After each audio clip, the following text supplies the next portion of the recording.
Greetings, dear friends. We are sincerely happy to welcome you again. Today we will have a conversation with the esteemed Igor Mikhailovich Danilov. Hello. Igor Mikhailovich, I would like to sincerely express our gratitude to you for your support on the spiritual path, for the knowledge and wisdom you share in our videos. It is very joyful to hear feedback from our viewers on how much the videos help them, how much everything unnecessary, everything alien falls off, how false mindsets from consciousness go away, and of course it becomes much easier to ascend to the peak. Today we would like to discuss one more topic with you, the problem of cyclical recurrence of sins. This topic is very relevant and sometimes quite acute for people who are on the spiritual path, because it seems like yesterday a person was aware of the cause of all his troubles. He sincerely wanted to get rid of some stereotypical pattern, of one of his weeds, but after a while the situation repeats itself, and a person's reactions in those situations are repeated.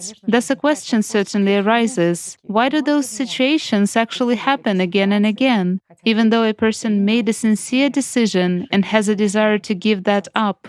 Consciousness immediately says, perhaps your catharsis or your desire to renounce the sin wasn't sincere enough. Yet what happens in reality? Why do these situations and these scenarios return into a person's life? As a matter of fact, everything is very simple. If we make a decision, it doesn't mean that we fulfill it. And that's where it all starts from. Again, often, each of us stereotypically has our own habitual sins, so to say, right? Some people enjoy recalling their past, others like to dream about the future. Still, others are irritable because of some trifles, and everyone has their own weaknesses, let's put it so. Or it is more correct to say that everyone has their own flower, which Satan holds on to. And it's enough for him to pull its petals so that we immediately react, you see? This is a pattern. By and large, almost everyone has both envy and hatred. I'm not even talking about selfishness, which is such a deeply living feature in us. Why? Because selfishness is our consciousness. It is what is being brought up from early childhood.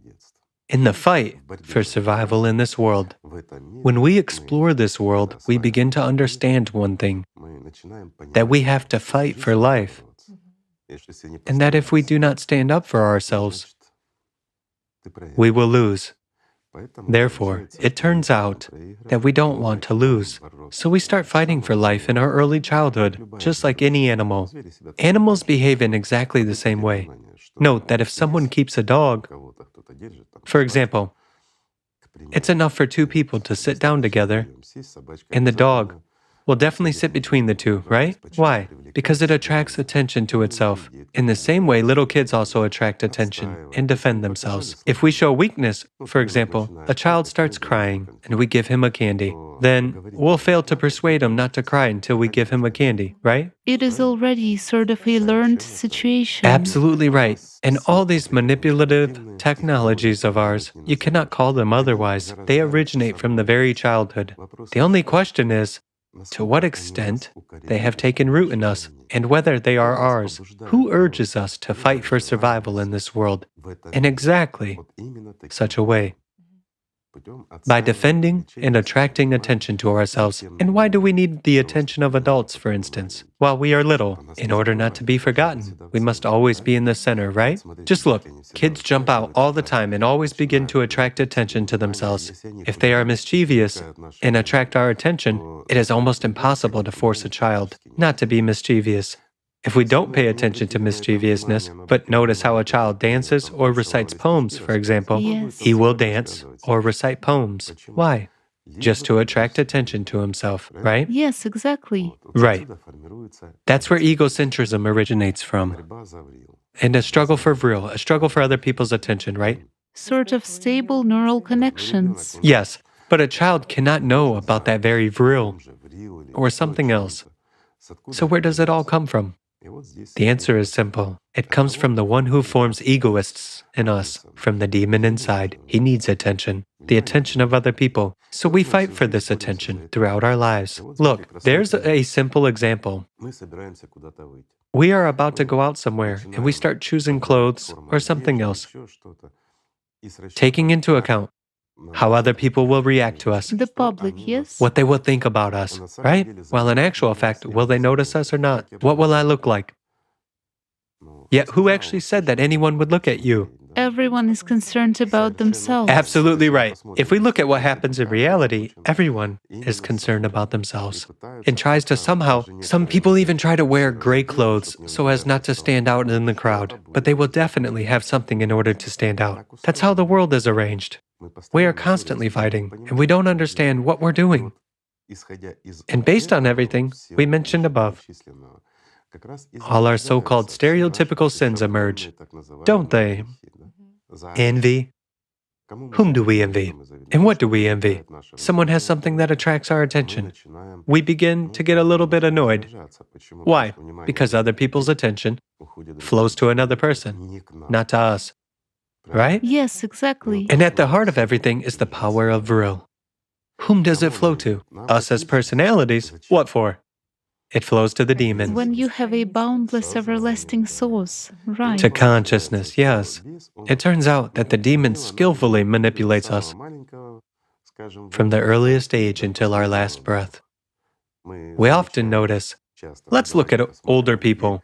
It seems like they should live, rejoice, watch TV, read books, and enjoy their lives. No, a retired person of a senior age begins to teach young people how to live. He starts sharing his experience and the like. This is noble and good if it's appropriate, but on the other hand, if a person lives by the concepts of 50 years ago, whereas life has changed, yet he continues to impose it all on children, youth, and so on.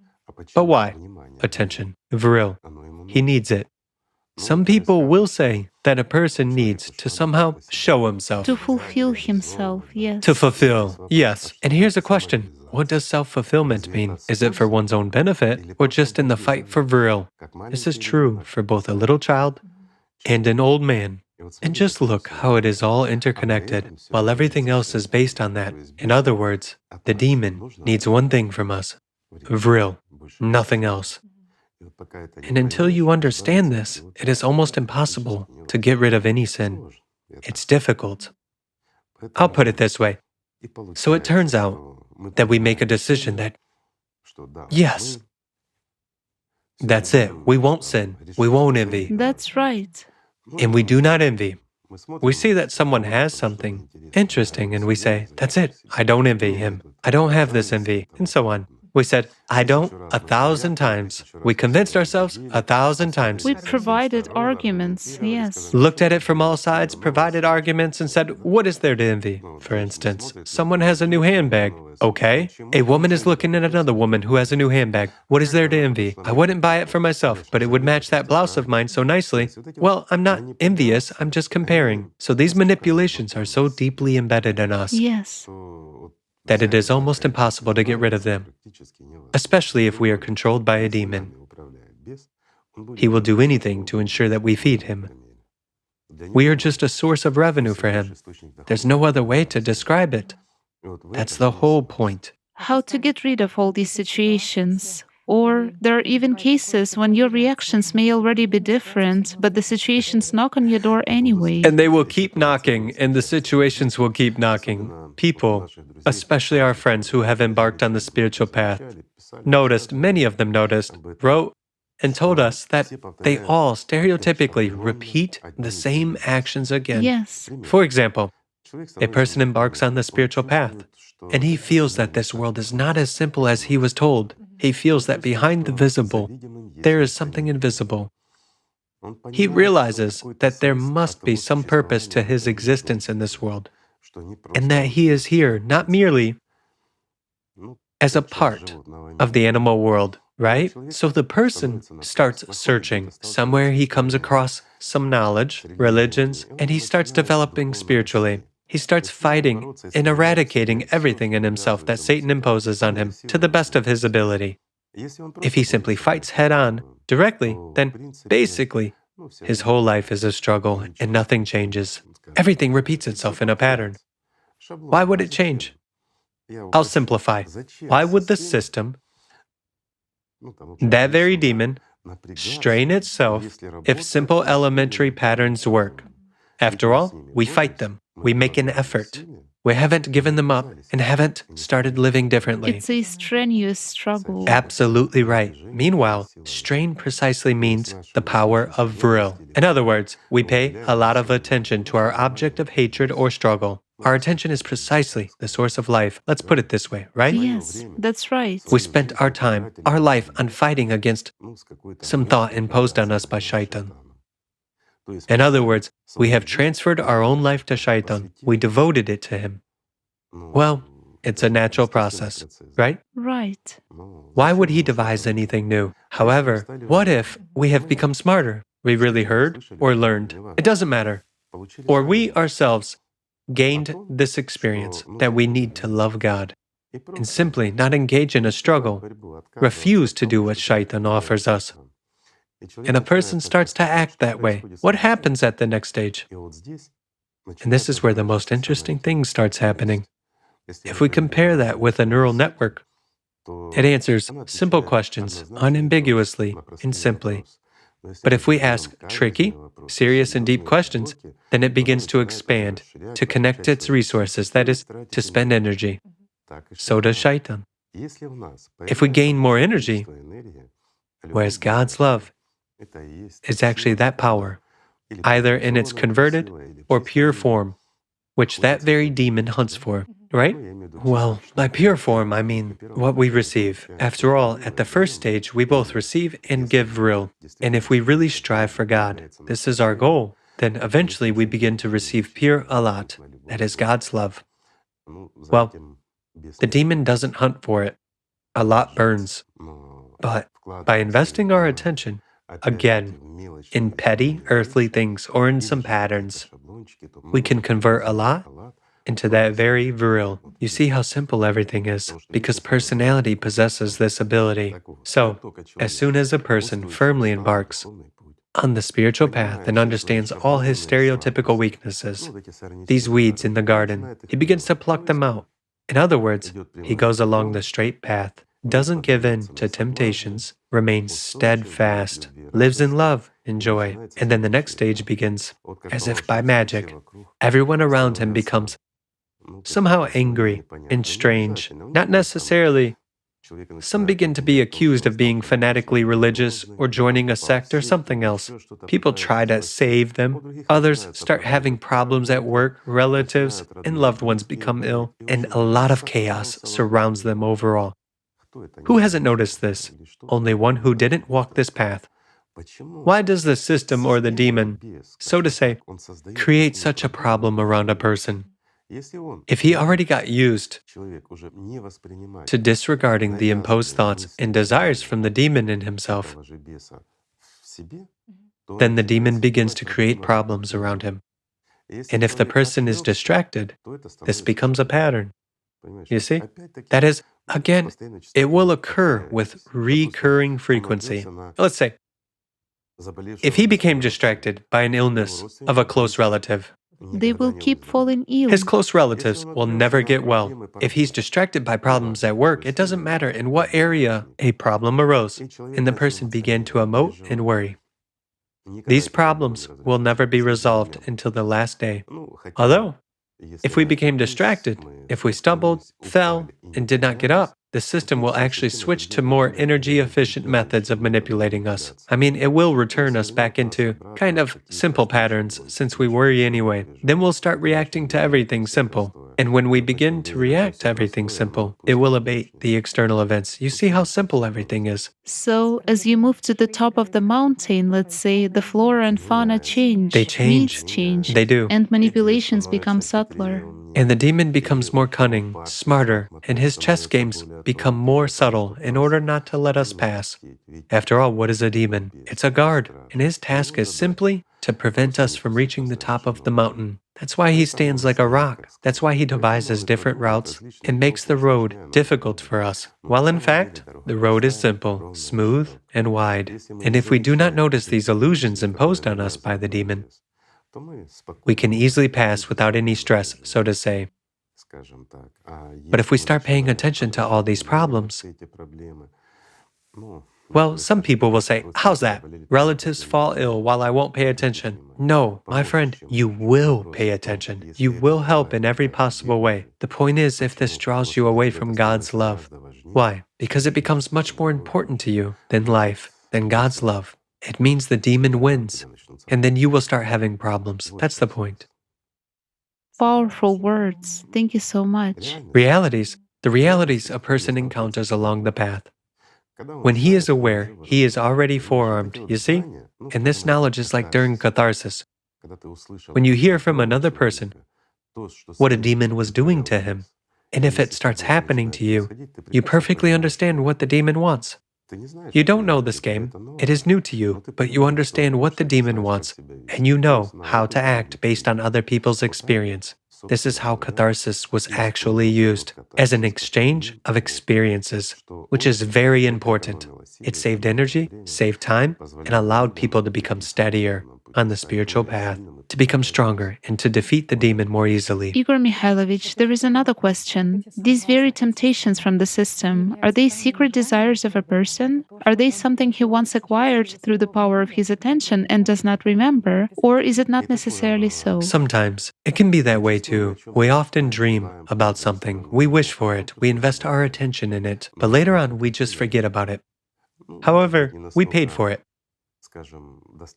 Maybe we didn't pay enough for a quick delivery, but we paid for a later one. Prepayment. Yes, we made a prepayment, so it will be delivered to us later.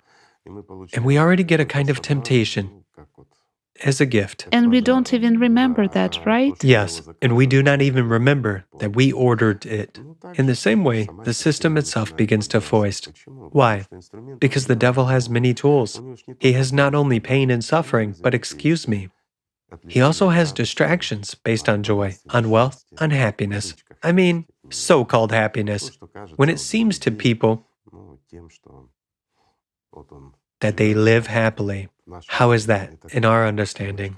It implies a good family, good wealth, that everyone is healthy, everyone is happy, they run around, they smile, and everything is fine. People are sort of happy by earthly standards. Maybe they are, but the question is, for how long? And do you see what is really going on inside those people? That's where the answer is hidden. You see? A person sees how often consciousness interferes during the day. Of course. And of course, if a person does not have knowledge, this state of happiness cannot be permanent. What is happiness in general? Happiness is God's love. Right. When there is God's love, then there is happiness. If there is no God's love, that's not happiness. Everything is very simple. Therefore, it's impossible to replace God's love with anything.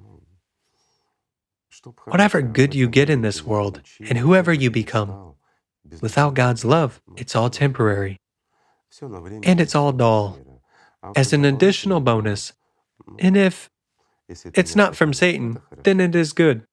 Nobody prevents you from having a good family and living happily in God's love, right? Right. And at the same time, not hindering anyone. It is possible. But the demon wants to get his share. He's a demon, and he should dominate. That's his mindset. If he doesn't succeed in dominating, what does he become? An ordinary, I would say, servant of a human. And, excuse me, for someone who thinks he's a king, it's offensive to serve someone. Therefore, every moment, he'll be waiting to trip you up so that you, my friend, would fall and hit harder. Then he will say to you, so, have angels actually picked you up?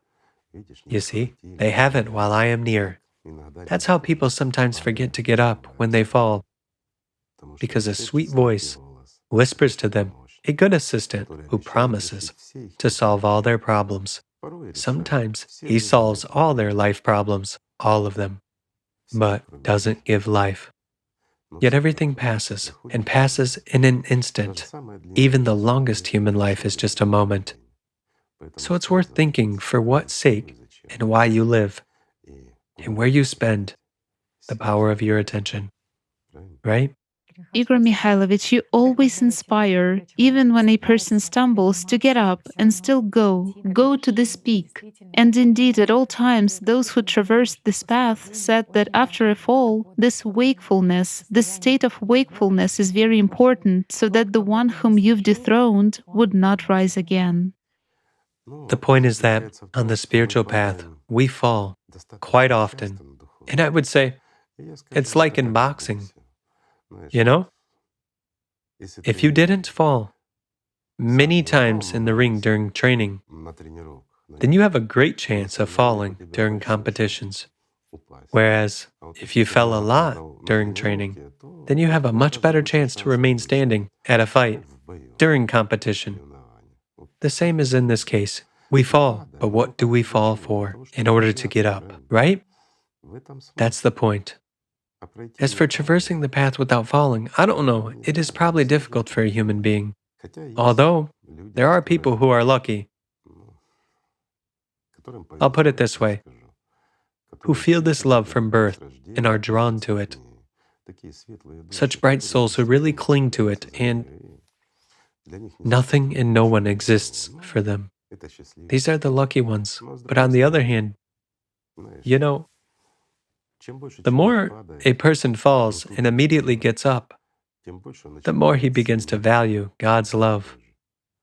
Why? Because he understands and knows when he is away from this love, how hard and painful that becomes.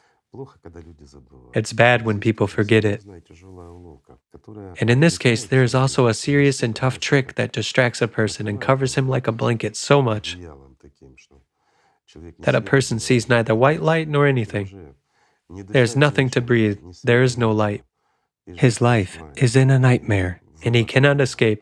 This is a difficult time, and many people often fall into it all. Well, in fact, it is merely a blanket that you can easily throw off and get on your feet, but it surrounds you with an illusion. In such a case, it's important not to lose the meaning and not to succumb to these illusions. Everything in this world is transient, and earthly life, too. It doesn't matter whether it's a serious illness or something else. What's the difference? If you are in a difficult situation, you need to open up to God's love even more. If your life is hanging by a thread, then there should be no doubt at all. You should be 100% in God's love, because this is a chance to take a step into the open door. But when we start to be afraid, to be scared, it's natural. Consciousness is supposed to be afraid and scared. We're not talking about consciousness. We're talking about personality. As personalities, we should hold on to God. But if we succumb to consciousness and get carried away by it, then what's the point of this life? Why did you live? What have you spent your power and time on? In general, what is the purpose of human existence itself? Is it to come out of dust and return to dust? To fuss here and disappear? To become a subpersonality? And then to recall everything and suffer for the chances you missed? Is it the meaning? Is the meaning of human life in suffering and agony?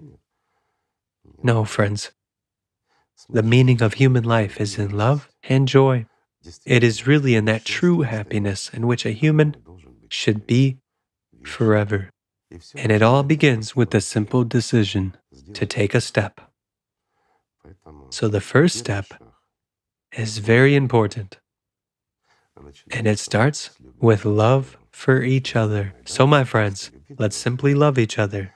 Thank you. Thank you very much, Igor Mikhailovich. Thank you, my friends. Peace be with you.